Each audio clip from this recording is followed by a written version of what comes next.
반갑습니다, 여러분. 오늘 비가 오는 관계로 딱 오실 분만 오셔서 얼마나 마음이 좋은지 몰라요. 다 우리 아군들만 있는 것 같아서 제 마음이 되게 편합니다. 그럼에도 불구하고 오늘 이제 저희 제목이 마음 소통하기잖아요. 제 마음이 어떤지 한번 좀 맞춰보실래요? 저 마음이 어떨 것 같아요, 지금? 네. 떨릴 것 같다. 우리 전사님 사모님, 제 마음이 어떨 것 같은가요? 네. 오늘 뭐 강의 안 해도 되겠죠? 네, 이미 저의 마음을 다 읽고 계세요. 네, 벌써 마음을 소통하고 계신 거죠. 우리 의사소통이라는 말은 많이 들어보셨을 거예요. 의사소통이라는 것은 이제 여기 써 있던 것처럼 저기는 제가 이제 저기를 설치해 달라고 했는데 안 보이네요. 네, 제가 눈이 나쁘거든요. 안 보입니다. 네, 이걸 보고 하겠습니다. 사람들 간의 생각이나 감정 등을 교환하는 총체적인 행위라고 말을 합니다. 사람들 간에 서로 가지고 있는 생각이나 뜻이 서로 막히지 않고 또 오해 없이 서로 통한다라는 그런 뜻이죠. 우리들은 끊임없이 의사소통을 하고 있습니다. 여기서도 사실 의사소통을 하고요. 우리 교회에 들어오는 순간서부터 우리들은 굉장히 소통이 이루어지고 있습니다. 어떤 분은 안녕하세요 하면서 적극적으로 자기의 왔음을 알리는 거, 이것도 의사소통이죠. 그리고 어떤 사람은 그냥 목례로 까딱하는 것도, 이것도 바로 의사소통이라고 할 수 있습니다. 그러면 그걸 이제 답하는 분들이 어서 와, 뭐 안녕하세요, 반가워요, 이런 것도 굉장히 활발한 의사소통이고, 또 목례로 답하는 것도 의사소통입니다. 설교를 들을 때도 우리는 끊임없이 의사소통이 일어나고 있죠. 예. 뭐 예를 들어서 지금 우리 전수사님 사모님 옆에 계신 우리 청년분이 끄덕끄덕 하시잖아요. 이거 굉장히 중요한 의사소통이죠. 아, 당신 말이 나는 알아듣겠어, 이해해, 동의해, 이런 뜻이잖아요. 이렇게 우리는 끊임없이 의사소통을 하고 있습니다. 그러니까 모든 인간관계에서 아주 중요하고 필수적인 요소가 바로 의사소통이라는 것이죠. 네. 근데 의사소통이 여러 가지 종류가 있는데 아주 크게 나누면 언어적인 기호와 비언어적 기호로 나눌 수가 있습니다. 이 언어적 기호는 문자 언어와 음성 언어로 이렇게 나눌 수가 있는데요. 또 그다음에 문자 아시죠? 문자로 보낸다든가 이 문자로 글로 서로 소통하는 게 문자 언어라고 할 수 있고요. 이렇게 직접적으로 음성으로 전달하는 것이 음성 언어라고 할 수 있습니다. 그러면 우리 비언어적 기호가 또 있을 수 있는데 여기에 대표적인 게 어떤 것이 있을 수 있을까요? 비언어적으로도 우리가 의사소통을 하고 있거든요. 어떤 것이 해당이 될까요, 혹시? 몸짓, 예, 네. 예, 몸짓, 눈빛, 좋습니다. 또 그림도 있을 수 있어요. 우리가 그림으로도 의사소통을 하고 있잖아요. 그리고 우리가 굉장히 자주 쓰는 사실 비언어적 기호가 있는데 그건 바로 이모티콘이에요. 예, 우리가 카카오톡에서 하면서 도대체 꼭 우리가 이모티콘을 하나 보냄으로써 그 뜻을 명확하게 전달하잖아요. 그래서 하면서 웃음 표시를 하나 딱 보내면 이 사람이 지금 좋은 마음으로 쓰는 거네, 이렇게 알 수가 있고, 뭐 유유하는 것도 있지만 뭐 또 직접적으로 막 우는 걸 하면 이 사람 지금 마음이 안 좋다라는 것이네, 이런 의사소통을 우리는 끊임없이 하고 있다는 거죠. 또 의사소통의 종류가 있을 수 있는데요. 일방적인 의사소통이 있을 수가 있습니다. 예를 들어서 뭐 뉴스를 전달한다든가 뭐 이럴 때는 사실은 소통의 대상이 굉장히 다수지만 일방적인 소통이 될 수가 있죠. 그런데 또 쌍방적인 의사소통이 있을 수 있는데 제가 지금 강의하는 거는 어떤 의사소통에 해당이 될까요? 저 위에서? 예, 네. 사실은 일방적일 수 있지만 제가 여러분들에게 질문을 하고 여러분들이 답을 하고 또 나중에 여러분들이 잘 뜻이 통하지 않는 부분에 대해서 만약에 저한테 질문을 한다면 그것은 쌍방적인 의사소통이 될 수가 있겠죠. 그렇습니다. 그런데 엘버트 메러비안이라는 그런 심리학자가 있는데 의사소통의 요소를 이렇게 이런 도표로 만들었습니다. 생각보다 말의 내용은 7%밖에 차지하지 않는다는 것이죠. 그리고 거기에 음성, 목소리 같은 걸 덧붙였을 때 이것이 바로 38%나 차지한다는 거예요. 그리고 거기에다 시각적 요소, 아까 우리 우물가 원장님이 얘기하신 것처럼 뭐 태도나 몸짓이나 표정 이런 것들이 여기에 속하는데, 그런 것을 덧붙일 때 이것이 바로 55%고 이 모든 것이 합쳐져서 확실한 의사소통이 이루어진다라고 그렇게 이야기를 했습니다. 예를 들어볼까요? 괜찮아, 알았어. 이게 어떤 뜻인지 확실히 아세요? 네. 사실은 이거는 말의 내용이잖아요. 잘 모를 수가 있어요. 예를 들어서 제가 표정을 감추고 괜찮아, 괜찮아. 이래도 사실은 조금 아까보다는 말의 내용보다는 조금 확실해지지만 사실 여기까지만 해도 불분명할 수가 있어요. 그런데 제가 이제 아까 시각적 요소가 55%나 차지한다고 했잖아요. 그걸 하고 그래서 가서 괜찮아. 이러면 확실해지죠. 예. 확실하지 않습니까? 확실해지죠. 그죠? 아, 괜찮아. 이러면 정말 내가 전달하려고 하는 것이 굉장히 확실해집니다. 음성과 시각적인 요소를 다 활용할 때 우리는 보다 뜻이 확실해진다는 거죠. 그런가 하면 제가 괜찮아. 이것도 분명해지죠. 괜찮지 않다라는 거죠. 예. 알았어도 마찬가지예요. 제가 그냥 이 내용만 보면은 사실 좀 불분명할 수가 있어요. 그런데 알았어 라든가 알았어 조금 뭔가 명확해질 수 있지만 내가 몸짓이나 표정을 동원해서 알았어 이러면 어떤 뜻이 될까요? 확실한 동의, 긍정한다라는 의미가 되죠. 그런데 알았어 이러면 어떻게 될까요? 예. 거의 뭐 상대의 말이 전혀 내 귀에 제대로 들리지 않는다라는 그런 뜻일 수가 있다라는 말입니다. 예. 그런데 우리가 오늘 얘기를 나눌 주제는 마음이잖아요. 마음 소통하기잖아요. 소통에 이렇게 단계가 있습니다. 지금 얘기한 것처럼 소통이 내용이나 뭐 시각적, 청각적 요소를 다 동원하는 것이 확실하게 더 전달된 것처럼 소통의 단계가 있을 수 있어요.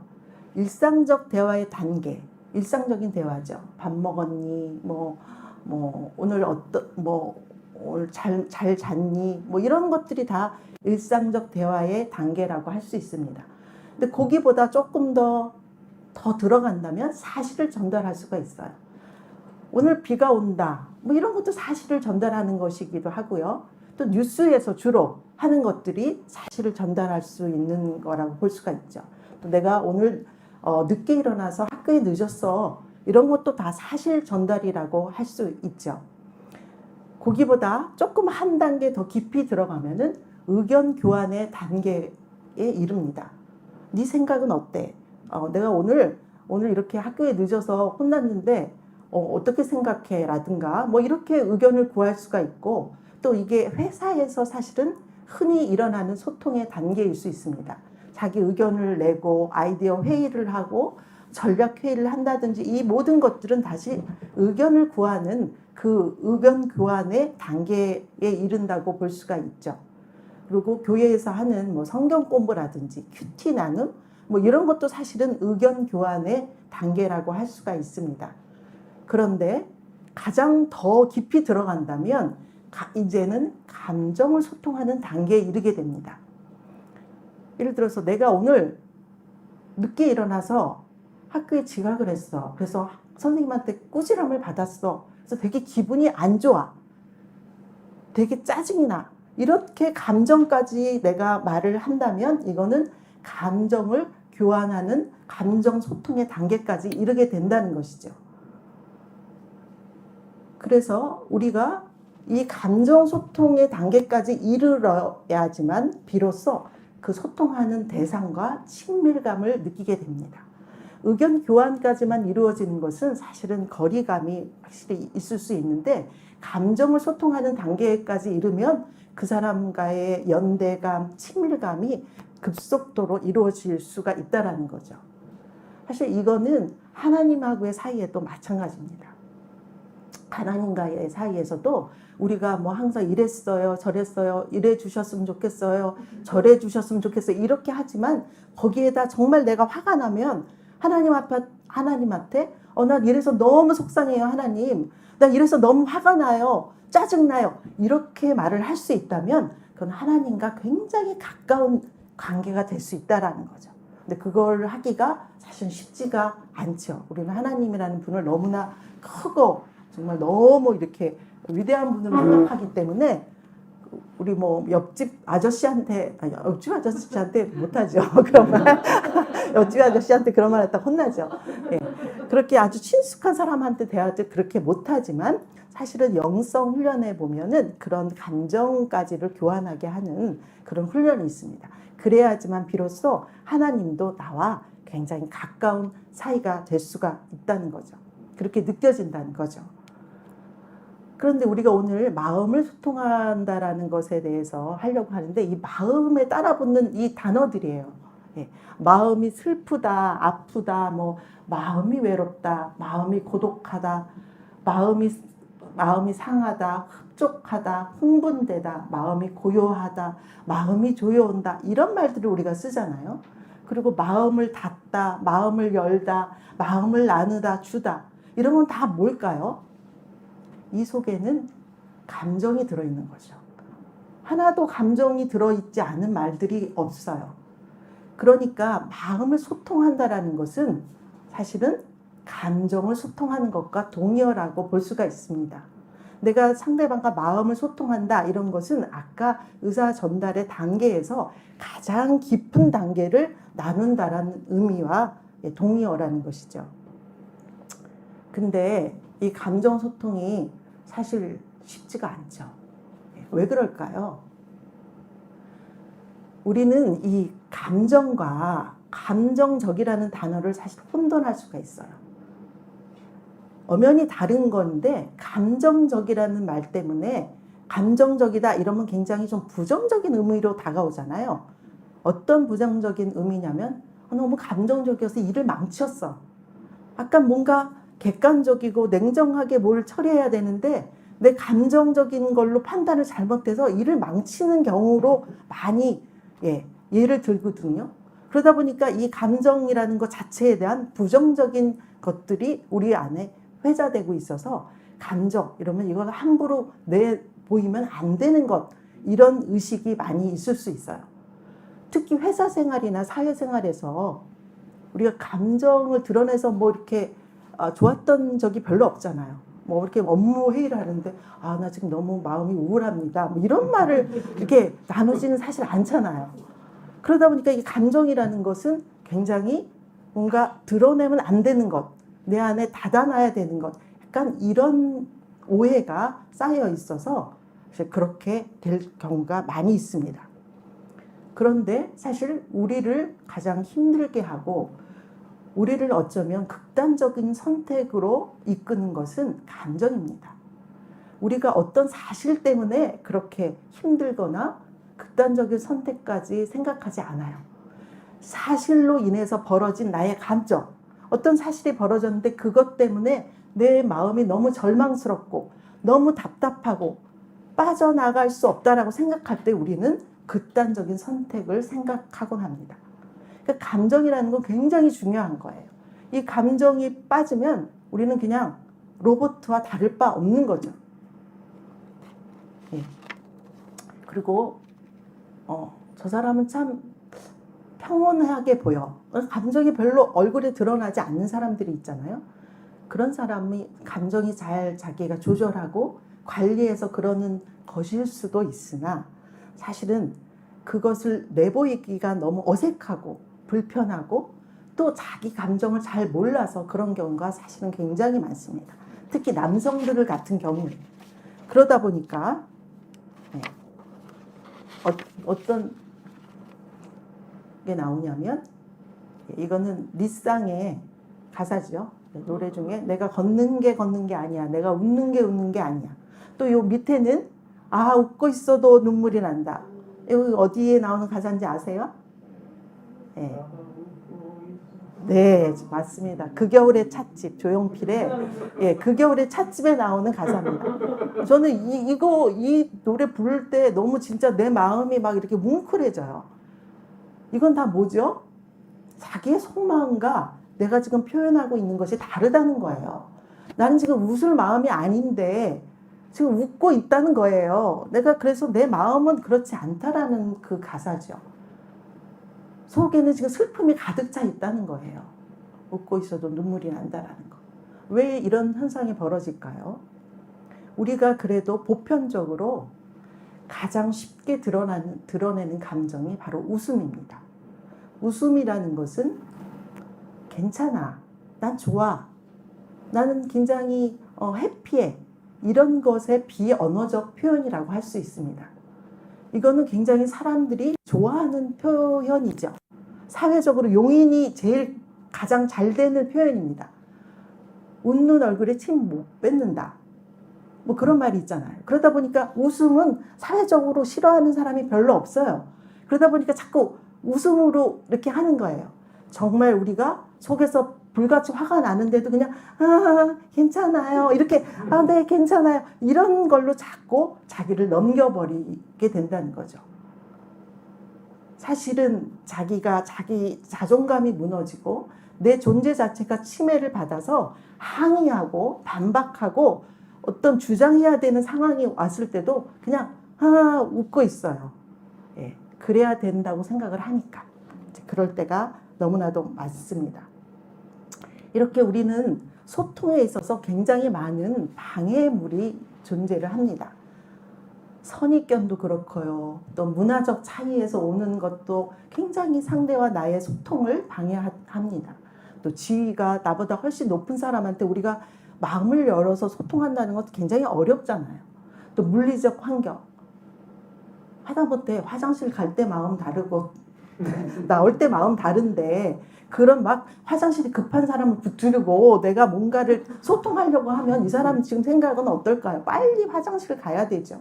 그런 환경의 차이도 있고 또 방어적인 우리 지난주에 우리 그 원장님이 얘기하신 그 많은 방어적 태도로 인해서 소통에 방해를 받을 때가 있습니다. 또 선택적으로 자기가 원하는 것만 지각해서 받아들이는 그런 것도 있고요. 남녀 차이가 굉장히 또 많이 작용을 합니다. 아까도 잠깐 언급했지만 남자들이 참 감정 소통에 굉장히 서툴러요. 그래서 제가 이제 좀 찾아봤더니 제가 자꾸 이제 가요를 예를 들어서 죄송하지만 이것도 남자라는 이유로 나는 조항조의 가사가 있더라고요. 제가 이 노래를 잘 알지는 않지만 제가 이거 가사를 보니까 너무 마음이 진짜 좀 아파요. 어떤 가사냐면 이런 가사입니다. 누구나 웃으면서 세상을 살면서도 말 못할 사연 숨기고 살아도 나 역시 그런저런 슬픔을 간직하고 당신 앞에 멍하니 서 있네. 언제 한번 가슴을 열고 소리내어 울어볼 날이 남자라는 이유로 묻어두고 지낸 그 세월이 너무 길었어. 너무 좀 짠하지 않아요? 불쌍하죠. 그 남자들이 진짜 불쌍해요, 진짜. 진짜 불쌍해요. 남자라는 이유로 자기 감정을 꺼내놓지 못한다는 거죠. 남자들이 자기의 특히 부정적인 감정을 꺼내놓는 순간 그 사람은 약자가 될 수가 있거든요. 약함과 동의어로 생각을 한다는 거예요. 그러다 보니까 자기 감정을 그런 게 올라오면 슬픔이나 화나 이런 뭐 절망감이나 이런 거를 딱 오는 순간 딱 뚜껑을 닫아버리게 되는 거죠. 예, 정말 쉽지가 않습니다. 감정 소통이라는 것이. 우리가 이 역지사지라는 말이 있어요. 그러면 어떻게 감정을 소통해야 되냐? 그런데 내가 당신이라면 굉장히 좋죠. 예. 그것도 굉장히 중요한 우리가 소통할 수 있는 그런 바탕이 됩니다. 내가 당신의 입장이라면 어떨까? 이렇게 상대의 마음을 읽을 수 있는 건데 이것도 사실은 50%만 맞는 진실일 수가 있습니다. 계속 얘기해 왔지만 첫 시간서부터 우리는 너무나 다른 같은 뭐 어떤 단어를 두고도 같은 방향을 두고도 너무나 생각이 다르기 때문입니다. 아주 쉽게 오늘 비가 많이 오잖아요. 여기 혹시 비 오는 날 좋아하는 분들 손 들어보세요.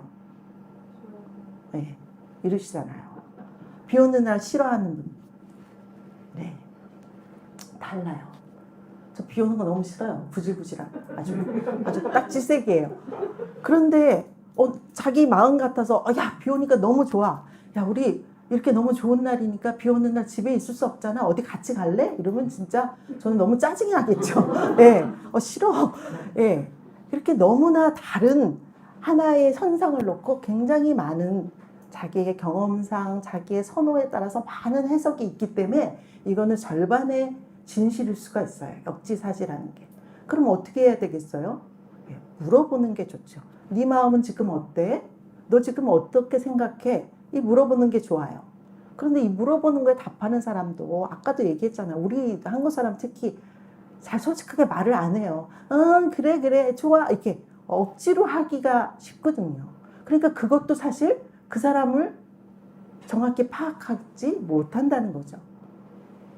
그럴 때 또 그 사람을 파악하는 중요한 신호가 있는데 그 사람이 정말로 활짝 웃고 있는지 하고 있는데 어색한 표정을 짓고 있는지 또 몸은 그렇지 않은지를 보는 거. 그러니까 비언어적 이 신호들이 훨씬 더 그 사람에 대해서 많은 걸 알려줄 수가 있어요. 그것에 집중하는 것도 굉장히 좋습니다. 어쨌든 쉽지가 않아요. 네.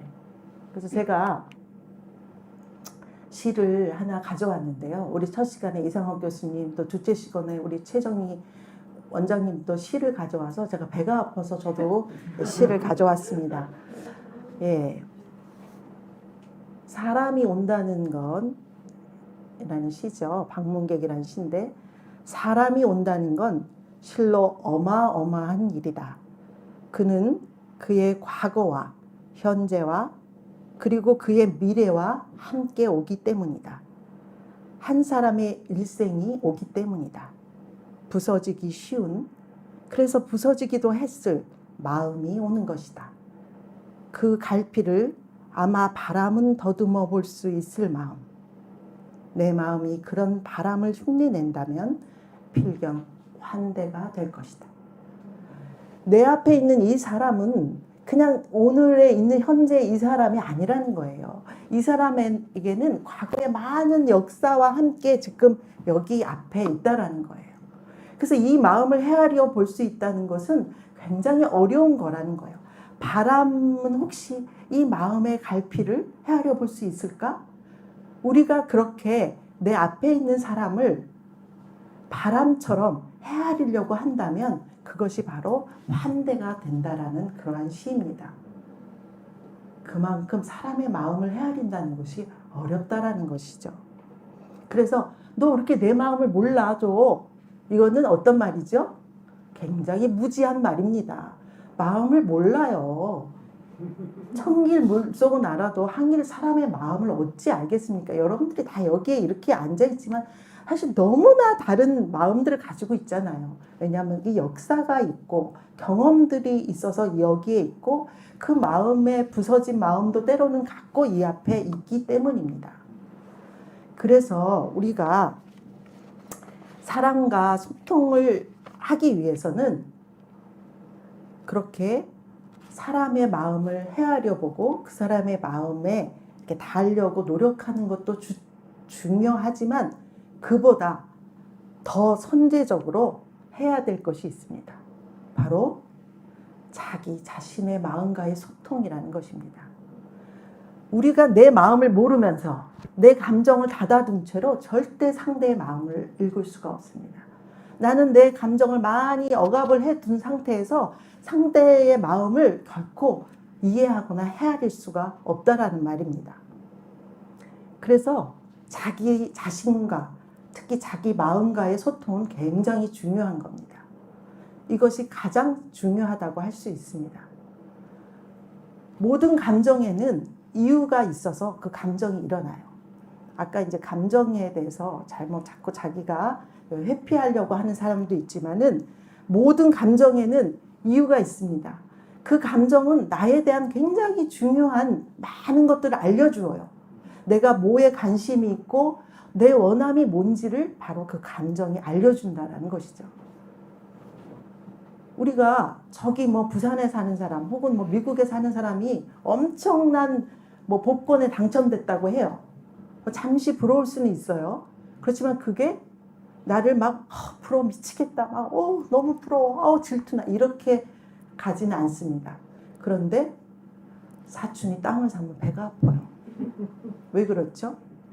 너무 잘 알아요. 사촌은 나 어렸을 때부터 같이 살았어. 그래서 막 같이 싸우기도 하고 장난도 쳤어.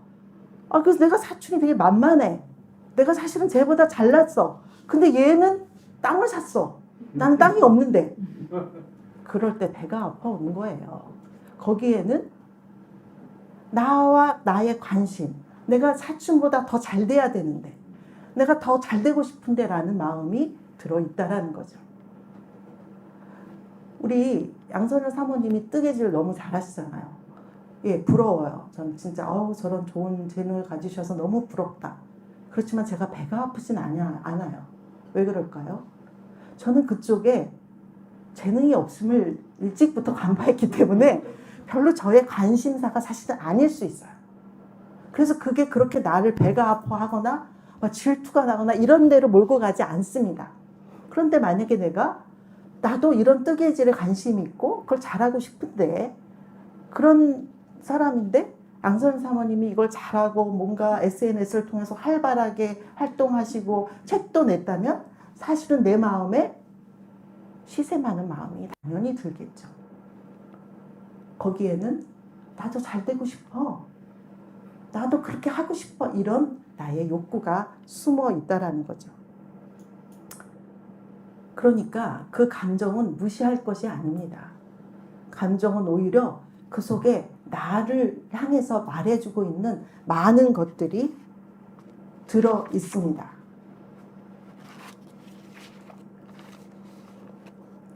특히 이제 그 부정적인 감정이라고 할 수 있는 불안이나 두려움, 절망, 이런 것들을 우리가 참 이렇게 표현하기를 어려워하는데, 그런 거일수록 더욱 표현을 해야지 된다라고 생각을 합니다. 생각하는 것이 아니라 표현을 해야 됩니다. 왜냐하면 그런 것들이 들어있으면 이제 내 마음속에 이것도 감정도 에너지거든요.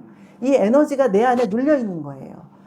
그래서 내 마음을 지금 막 가득 차 있는 거예요. 그래서 이 에너지라는 것은 언제든지 이렇게 소통을 원하고 내 마음속에서 빠져나오려고 하는데 내가 이걸 억지로 담아두는 거거든요. 그러다 보니까 여기에 너무나 큰 힘이 들어간다는 거죠. 그래서 내가 마땅히 집중해야 될 집중력을 잃을 수도 있고, 내가 올바로 판단해야 될 때 이 에너지를 다른 거에 쓰느라고 판단을 그르칠 수가 있습니다. 근데 우리 크리스찬들은 어때요? 예. 특히 부정적인 감정 잘 내놓지 못하죠.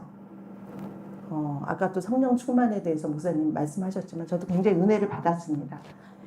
그 성령 충만하면 우리가 너무나 매사를 참 좋게 이렇게 처리하고 극복할 수 있지만 우리가 늘 성령 충만하지 않잖아요. 그래서 슬플 때도 있고 외로울 때도 있고 절망스러울 때도 있는데, 이거를 우리가 교회에서 내뱉는 순간 어떤 사람이 되죠? 우리는 믿음이 없고 믿음이 작은 자여가 되고 성령이 없는 사람이 될 수가 있단 말이죠. 은혜롭지 못한 사람이 될 수가 있어요. 그래서 우리가 교회에 오면은 사실은 가장 많이 사용하는 이 미소, 이 웃음이라는 이 감정을 끊임없이 나는 괜찮아요, 나는 좋아요, 이런 걸 가장 많이 여기서 드러내는 것이 사실 교회인 것 같아요. 그러다 보니까 숨겨진 감정이 제일 많이 있을 수 있는 것도 사실 교회라는 공간이라고 생각을 합니다.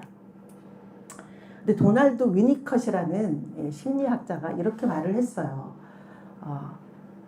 여기서 참작이라는 그게 나오는데 이건 조금 이따가 설명해 드리고, 건강한 참작의 능력을 얘기를 하면서 활기 있고 기쁘게 그리고 자발적으로 다양한 감정을 깊이 체험하는 능력이고, 그때그때 삶의 상황과 조화를 이루며 적정 수준으로 좋은 감정, 나쁜 감정, 유쾌한 감정, 불쾌한 감정 모두를 체험하게 해준다. 다양한 감정을 수용하고 그런 감정의 표출을 두려워하지 않는다라고 얘기를 했습니다. 참작이라는 건 뭐냐면 자기가 태어나서 자기를 양육하는 사람들이 적정한 돌봄과 양육을 받아서 건강하게 성장할 때 주변의 환경과 잘 조화를 이루면서 자기 태어난 성품이 잘 발전되어졌을 때 그걸 참작이라고 합니다. 그런데 거짓작이라는 그 반대되는 표현이 거짓작인데 이 거짓작이는 제대로 된 돌봄을 받지 못했어요. 그래서 내가 나는 그렇지 않은데 이 양육하는 사람의 비위를 맞추려고 하고 이 환경을 맞추려다가 자꾸 노력을 하는 거죠.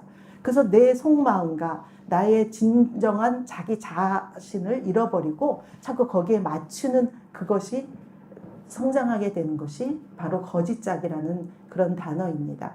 거짓작이가 되면은 정말 웃고 있어도 이 마음이 공허해집니다. 굉장히 공허하고 굉장히 이렇게 살아있다는 느낌을 안 갖게 되는 거죠. 그래서 이 참작의 능력에서 감정을 느끼고 표현하고 이런 것이 굉장히 중요한 능력이라고 말을 합니다. 그런데 조금 전에도 얘기한 것처럼 사실 우리 크리스찬이 많이 문제이긴 한 것 같아요. 우리 예수님의 경우를 한번 볼까요? 우리 한번 좀 같이 읽어봤으면 좋겠습니다. 다 같이요. 시작.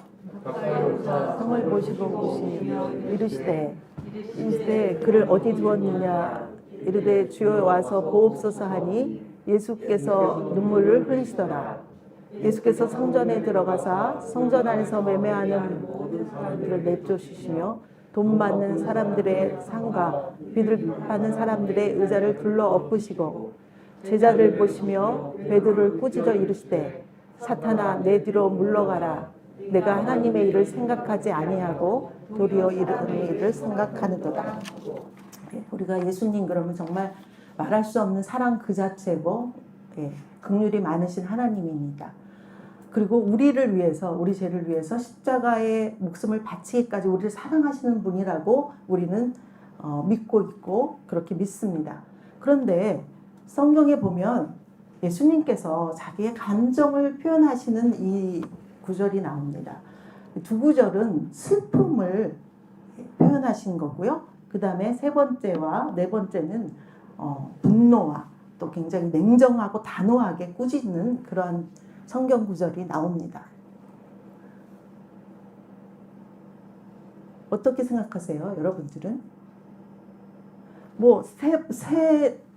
성경 구절은 또 차치하고라도 예수님께서 가장 사랑하시는 제자라고 일컬은 베드로에 대해서만 보더라도 언제는 뭐 복 있다, 뭐 베드로야 너를 알게 하시니가 뭐 어쩌고 저쩌고 칭찬하시고 막 그러셨는데 여기에서는 꾸짖어 이르시되 사탄이라는 정말 너무나 써서는 안 될 단어를 쓰시고 냉정하게 꾸짖으셨어요. 그럴 때 예수님의 표현이 온화하셨을까요? 웃으시면서 사탄아 이러지 않으셨을 거 아니에요. 굉장히 엄하게 굳어있는 표정으로 엄격하게 이 표현을 하셨다라고 생각이 듭니다. 결국 여기에서 말해주는 것은 예수님은 본인의 감정의 표현에 자유스러우셨다는 거죠. 이 담아둔 감정이 없다라는 거예요. 이 감정을 억압해주지 않으셨다는 거예요. 그래서 마땅한 감정을 표현할 때 표현을 하셨다는 겁니다. 특별히 우리가 베드로를 볼 때 예수님이 베드로를 이 말씀을 하셨다고 사랑하지 않으셨을까요? 그렇지 않죠. 베드로는 사랑하셨어요. 그런데 베드로의 잘못된 행동에 대해서 예수님은 저렇게 꾸짖으셨다는 겁니다. 우리가 흔히 부정적인 감정, 예를 들어 분노가 사실 가장 다루기 힘든 감정인 것 같아요. 이런 걸 느끼는 대상이 누굴까요? 저 멀리 있는 사람이 아니에요. 가장 가까운 사람들이 우리의 분노를 유발할 때가 많습니다. 구타 유발자도 있듯이 분노 유발자. 가장 쉬운 예는 부모가 아닐까 싶습니다. 저도 부모지만 부모에 대한 사실은 이제 분노가 있을 수 있고요. 그 다음에 또 이제 배우자에 대한 분노가 있을 수 있어요. 자녀에 대한 분노가 있을 수 있어요. 자매나 형제에 대한 분노가 있을 수 있습니다. 그리고 직장에서는 직장 상사에 대한 혹은 부하에 대한 분노가 있을 수 있습니다. 그럴 때 우리는 어떤 생각이 들죠? 특히 부모, 자녀, 형제, 자매 어떤 사람들이에요? 내가 사랑해야 될 사람들이잖아요. 사랑해야 될 사람인데 화가 나요. 분노가 일어나요. 그래서 이 분노를 사실 표현을 잘 못해요. 자연스럽게. 예. 표현하는 순간 아빠랑 엄마랑 이 관계가 어떻게 되지? 그런 불안과 두려움이 우리 안에 있습니다. 또 내가 그런 걸 표현하면 이 사람하고 완전히 끊어지지 않을까? 이런 두려움도 있고 또 직장에서는 더더군다나 말할 것도 없겠죠. 직장 상사한테 내가 막 분노가 일어난다 그래서 막 표현을 한다 그러면 어떻게 될까요? 어떻게 될까요? 쫓겨날 수 있고 우리 잘 모르죠. 안 해봤기 때문에. 잘 안 해보셨죠? 네, 사실은 안 해봤죠. 쉽지 않습니다. 분노를 적절하게 표현한다는 거는. 그런데 이 감정이라는 것은 사실 알아차리기만 해도 네, 맞습니다. 감정이라는 것은 내가 내 마음에서 일어나는 것들을 알아차리는 것만도 굉장히 많은 부분이 해소가 될 수 있습니다. 내가 이 눌러놓은 에너지가 조금 빠져나와요. 내가 지금 화가 났구나. 내가 지금 슬프구나. 이런 것들을 알아차리기만 해도 내 안에 좀 숨이 쉬어진다는 거죠. 내 안에 소통의 이 창구가 생긴다는 거죠. 그래서 감정은 표현하면 표현할수록 건강해진다라고 해요.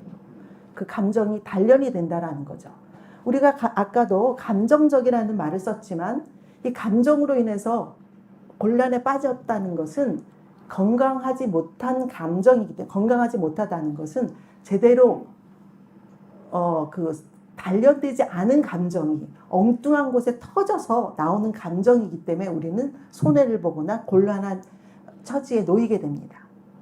그것은 눌러놨기 때문에 그렇고 이걸 표현하면 표현할수록 그 감정이 단련이 된다는 거예요.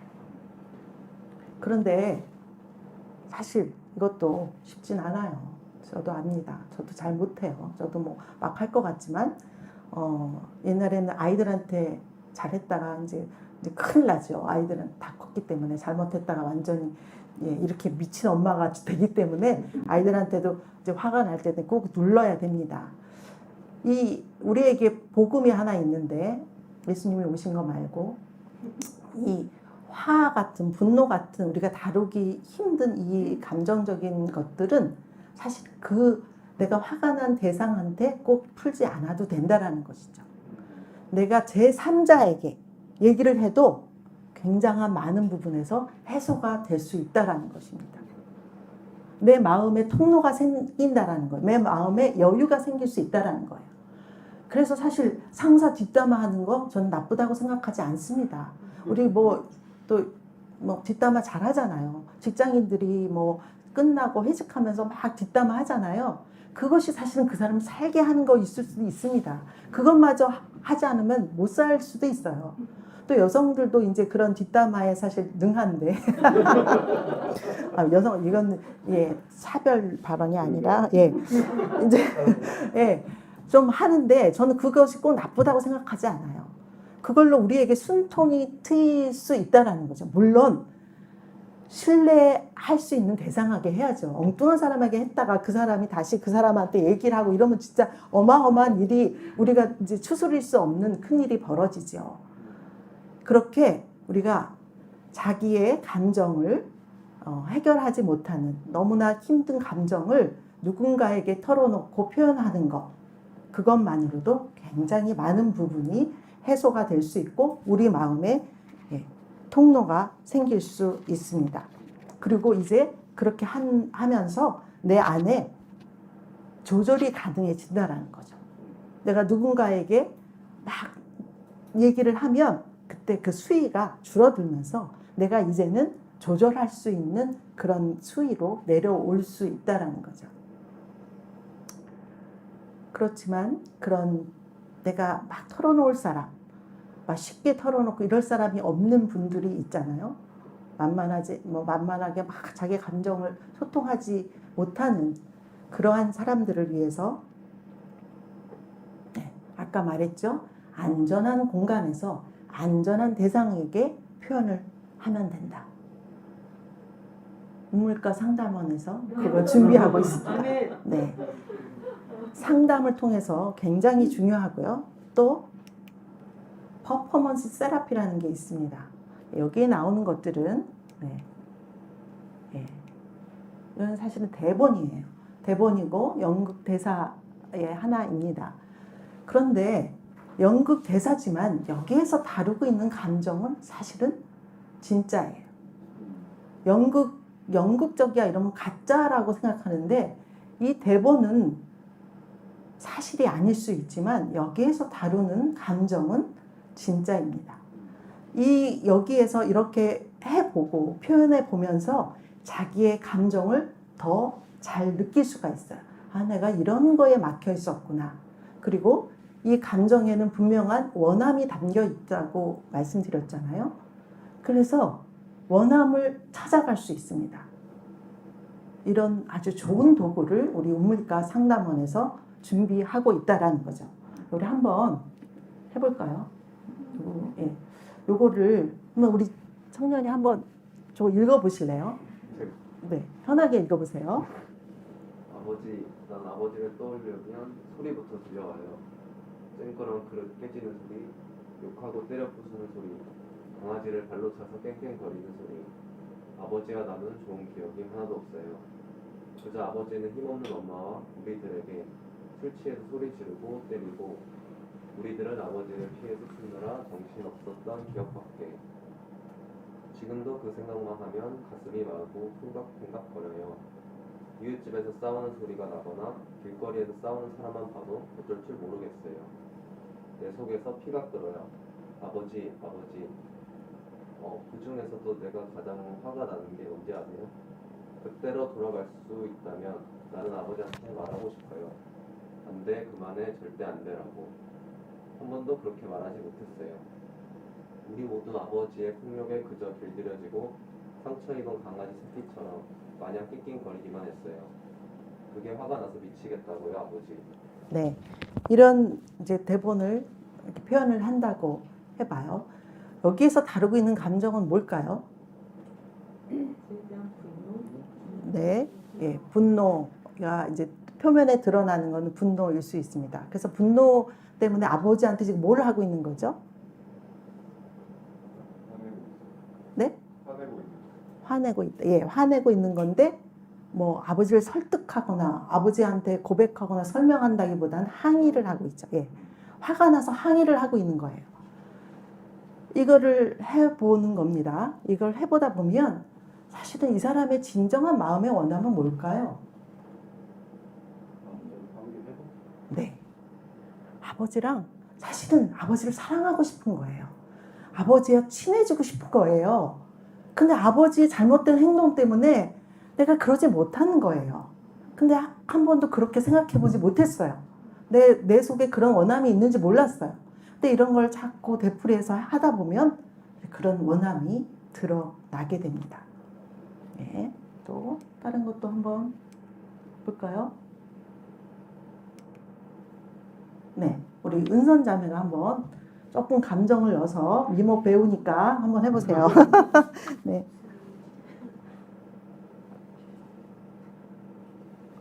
아니 어떨 거라고 생각해요? 참을 수 있으리라고 생각해요? 그렇겠죠. 그럴 거예요. 엄마는 내가 하고 있는 일, 내가 하고 싶어 하는 일 따위는 관심도 없으니까요. 엄마는 중요하게 생각하지 않겠지만 하고 싶어서 하는 일하고 어쩔 수 없이 하는 일하고는 엄청난 차이가 있다고요.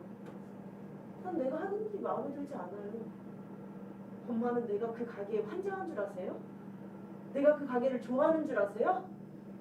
엄마는 내가 거기서 평생을 살 거라고 생각하세요? 번쩍번쩍하는 싸구려 등이 달린 그 가게 속에서? 제 말 좀 들으세요. 난 아침마다 그곳으로 출근하는 게 넌달머리가 나요. 차라리 새벽치로 내 골통을 박살내주면 속이 후련하겠어요. 네, 이것도 있는데. 예. 하지만 난 출근을 하죠. 매일 아침 엄마가 내 방에 와서 일어나서 세수해라, 일어나서 세수해 라고 소리칠 때마다 난 혼자 속으로 죽은 사람은 얼마나 행복할까 라고 말해요. 그렇지만 난 자리에서 일어나 출근을 합니다. 한 달에 80만 원을 받기 위해서 내가 원하는 꿈을 포기하면서. 그런데도 엄마는 내가 나밖에 모르는 애라고요? 나 좀 보세요. 내가 나 자신만을 생각했다면 난 벌써 아빠가 계신 곳에 가 있을 거예요. 닥친 대로 아무나 잡아타고 말이에요. 이제 저 붙잡지 마세요. 네. 예. 역시 예. 이목의 배 이거 바로 드렸는데 바로 지금 즉석에서 하셨는데 이렇게 잘하시네요. 네. 여기에서 다루고 있는 감정은 또 뭘까요? 네, 이것도 분노라고 할 수 있죠. 화가 나서 이것도 일종의 엄마한테 항의를 하고 있는데 사실 분노라고 우리가 흔하게 보지만 그 속에는 예. 네? 억울함도 있고 슬픔도 있지 않아요? 슬픔이 느껴지지 않나요? 저는 뭐 슬픔이 더 많이 느껴지네요. 우리가 분노라는 큰 개념으로 다 나 화가 나 이러지만 거기를 차근차근 더듬어 가보면 사실은 많은 감정이 들어있어요. 슬픔과 억울함과 이런 것들이 다 들어있고 이 항의를 하는데 이 사람의 원함은 뭘까요? 이건 이제 유명한 유리동물원이라는 그 연극의 텀의 대사인데 이 원함은 뭘까요? 엄마한테 원하는 게 뭘 것 같아요? 네, 알아달라는 거. 인정받고 싶은 거죠. 자기를 좀 존중해달라는 그런 원함이겠죠. 근데 이것만 막 하다 보면 사실은 자기의 원함을 모를 수가 있죠. 근데 이걸 하다 보면서 우리가 내가 정말 원하는 게 이거였구나. 예, 그걸 깨달을 수 있도록 저희가 안내를 해드립니다. 그래서 퍼포먼스 테라피가 사실 중요하고 예, 되게 도움이 되는 도구라고 생각이 듭니다. 마지막으로요. 사실은 이제 그런 다음에 우리는 내 마음을 잘 들여다보게 되었고 또 내 마음을 하나하나 헤아려 보면서 나의 감정을 잘 읽을 줄 알을 때 그때 비로소 내가 상대방과 소통할 수 있는 준비가 됐다고 할 수 있습니다. 그런 가운데 이 비폭력 대화라는 게 있어요. 마셜 린드버그가 주창한 비폭력 대화가 있는데 이거는 지금 하지 않을 겁니다. 그럴 때 우리는 관찰하고 자기의 감정을 표현하고 자기의 원함을 얘기하고 부탁을 함으로써 비폭력 대화로 상대방에게 자기의 마음을 전달할 수 있다라는 겁니다. 아이 메시지도 마찬가지고요. 이 아이 메시지도 그렇고 비폭력 대화도 그렇고 자기의 감정을 읽을 수 있을 때 그게 가능한 거예요. 내가 이걸로 약이 되는 나의 감정이 뭔지 모를 때, 내 마음을 잘 모를 때는 이것이 사실은 가능하지 않다라는 거죠. 그래서 제가 먼저 자기의 마음을 읽는 것이 중요하다라고 말씀을 드렸고, 그런 다음에는 이 방법이 굉장히 효과적인 방법인데 이것은 나중에 기회가 되는 대로 이거를 할 시간이 있었으면 좋겠습니다. 이것도 굉장히 1시간이 모자라는 그런 요것만 해도 그런 거거든요. 네, 그렇습니다. 우리가 아까 그 시처럼 마음을 소통한다라는 것은 사실 굉장히 어려운 일일 수 있습니다. 이건 기술의 문제가 아니에요. 사실 뭐 기술적으로 내가 뭘 잘한다? 그거는 의견 교환까지는 그럴 수 있지만 마음으로 내려가면은 이미 기술의 문제가 아니고 사실 그 사람의 진심이 담겨 있느냐 그것이 더 중요한 거고 또 자기 마음을 얼마나 잘 알고 있느냐 그 자기 마음을 헤아리듯이 상대방의 마음을 헤아릴 수 있을 때 진정한 마음의 소통이 일어납니다. 우리 모두 이건 훈련이 사실 필요한 일이니까 이런 훈련도 잘 해가면서 마음의 소통이 잘 일어나는 저와 여러분들이 되시기를 바랍니다. 감사합니다.